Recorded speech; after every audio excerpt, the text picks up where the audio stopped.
오늘은 부동산 시장과 우리 사회가 맞닥뜨린 여러 가지 이슈를 깊이 있게 살펴보려고 합니다. 집값이 얼마 이하면 무시해도 되느냐 하는 극단적 시각부터 결혼이나 미래 생활 설계까지 흔들어 놓는 부동산 문제는 누구에게나 중요한 화두죠.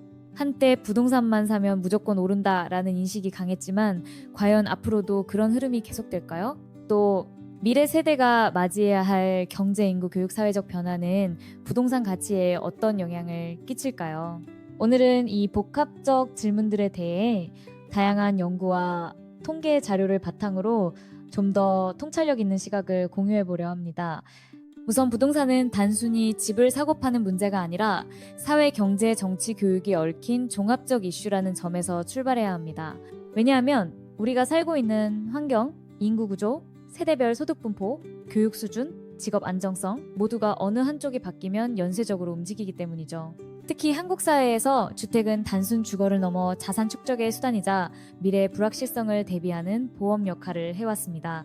지난 몇십 년 동안 이어져 온 고속 성장기에는 집값이 오르는 것이 일종의 정석처럼 여겨졌고 금리가 한없이 낮았던 시기도 한몫했습니다. 그런데 앞으로도 이 공식이 통할지 전 세계적으로 경제 환경이 급변하고 있는 지금이야말로 냉정한 분석이 필요한 시점입니다. 최근 인구 구조 변화를 보면 분명 달라지는 흐름을 감지할 수 있습니다. 통계청의 전망에 따르면 출산율 저하와 고령화가 동시에 진행되면서 10년에서 20년 후에 한국 인구 구조는 지금과는 매우 달라질 것으로 보입니다.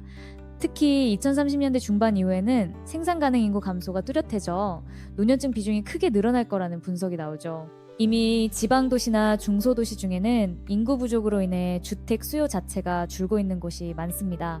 앞으로 수도권 역시 인구 절벽의 영향을 완전히 피하기는 어려울 거라는 전망도 있습니다. 우리가 과거에 봐온 인구 증가, 수요 증가, 집값 상승이라는 단선적 구조가 더는 유지되지 않을 가능성이 커지는 겁니다. 여기에 더해 양극화 문제도 그냥 지나칠 수 없습니다. IMF나 OECD 같은 국제기구에서 지적하듯 고소득층과 중간 저소득층 간의 자산 격차가 점점 벌어지는 추세입니다. 그리고 그 격차가 가장 크게 드러나는 분야 중 하나가 바로 부동산이죠. 서울을 중심으로 한 수도권 아파트 가격은 이미 많은 사람의 손이 닿지 않는 영역이 되어가고 있다는 우려가 큽니다. 그런데 이 와중에 집값은 10억 미만이면 아예 살 필요가 없다거나 12억 이하 주택은 의미가 없다 같은 말이 나오기도 합니다.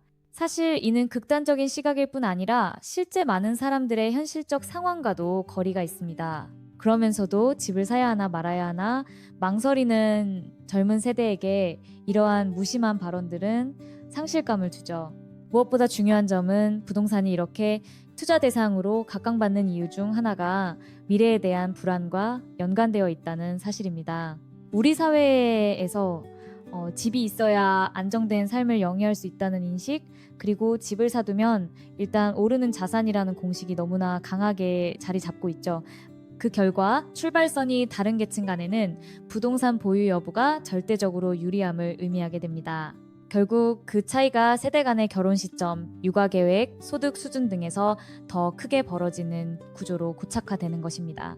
하지만 또 한편으로는 경제 환경이 과거와 크게 달라져서 장기적으로 부동산 가격이 반드시 오르기만 한다고 장담할 수도 없습니다. 정부 정책, 금리 추이, 국제 경제 흐름 등 다양한 변수가 복합적으로 작용하고 있으니까요.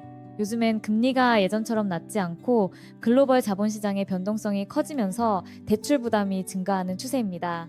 IMF나 한국은행 BOK 보고서를 보면 금리가 조금만 올라도 저소득층이나 청년 세대의 대출 상환 부담이 급격히 높아진다는 분석이 있는데 이는 부동산 수요를 진정시키거나 시장의 거품을 일정 부분 꺼뜨리는 효과가 있을 수 있습니다. 그래서일까요? 해외에서도 미국, 중국, 유럽 할 것 없이 부동산 시장 조정 가능성에 대한 이야기가 심심찮게 나오고 있습니다. 그렇다면 이 복잡한 변화 속에서 우리의 대처 방식은 어때야 할까요? 먼저 무조건 부동산만이 살 길이라는 공식은 바뀔 여지가 커 보입니다. 인구 절벽 시대에는 공급과 수요가 재배치될 테고 서울 수도권만이 아니라 지역 간 격차가 더 커질 수 있다는 전망도 있습니다. 새로운 형태의 일자리나 원격 근무 확산으로 굳이 도심에 몰려야 할 필요가 줄어드는 부분도 무시할 수 없죠. 즉 인구나 일자리의 분산이 가속화되면 특정 지역 부동산에 대한 투자 기대치도 달라질 수 있습니다. 또 중요한 포인트는 각종 기술 진보와 산업 변화가 불러올 기회입니다. 과거 제조업 위주 성장 시대와 달리 데이터 AI 플랫폼 산업이 부가가치를 창출하는 지금은 꼭 부동산만이 재산 증식의 핵심 수단이 아닐 수 있다는 겁니다. 특히 주택은 유동성이 낮고 실물 관리 재산세 유지비 등 고정비 부담이 큽니다. 이와 달리 지식 산업이나 새로운 스타트업에 투자해 성공 사례를 만들면 높은 수익을 기대할 수도 있다는 것이죠. 물론 그만큼 위험도 있습니다만 이미 글로벌 투자 동향을 보면 과거와 달리 부동산 외 분야로 눈을 돌리는 움직임이 늘고 있습니다. 그렇다면 이러한 변화를 어떻게 활용할 것인가 라는 질문이 남습니다. 중요한 건 단편적인 정보나 주변의 막연한 이야기에 휩쓸리는 대신 좀 더 장기적이고 구조적인 안목을 가지려는 태도죠. 인구학, 경제학, 산업 동향, 그리고 정책 변화를 세심하게 지켜보며 부동산뿐 아니라 다양한 투자 자산 관리 방법을 모색해야 합니다. 부동산을 구매하더라도 실제 거주 목적과 투자 목적을 분리해 생각하고 내 재무 상황에서 감당 가능한 수준인지 따져봐야 합니다. 결혼이든 아이 교육이든 과거 오르면 팔아서 해결하면 된다. 식의 안일한 접근이 점점 통하지 않을 수 있다는 뜻입니다. 마지막으로 부동산 문제를 넘어 우리 사회 전체에 만연한 기회의 불균등에 대해서도 주목해야 합니다. 집값 12억 이하니까 무시해도 되라는 말은 단순히 비현실적일 뿐만 아니라 어떤 사람들에게는 커다란 소외감과 분노를 불러일으킬 수 있습니다. 부의 불균등이 심해지면 결혼 시도 자체가 줄거나 저출산이 가속화되어 사회 전체의 활력을 떨어뜨립니다. 이미 한국을 포함한 여러 나라가 이러한 악순환에 대한 경고를 받아왔죠. 따라서 우리는 미래 세대가 더 공정하고 다각도로 기회를 잡을 수 있는 환경을 어떻게 마련할 것인지 함께 고민해야 합니다.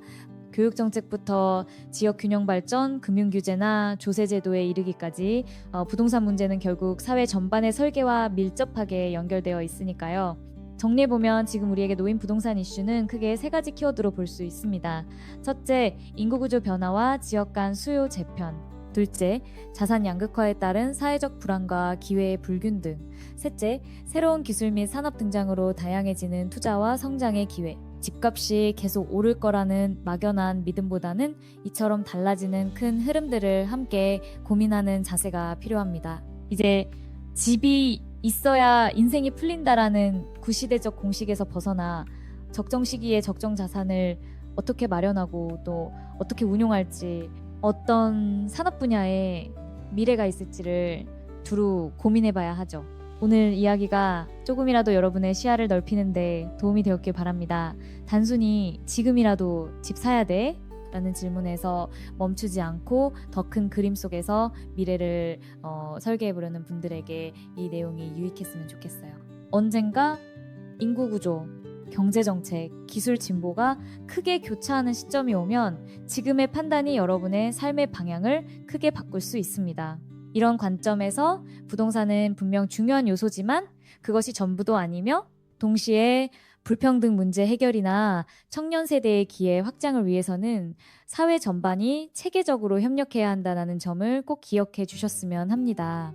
저는 앞으로도 다양한 지식 정보, 경제, 과학 분야 이슈들을 폭넓게 다뤄서 여러분이 한 발 앞선 시야로 미래를 준비할 수 있도록 도와드리겠습니다.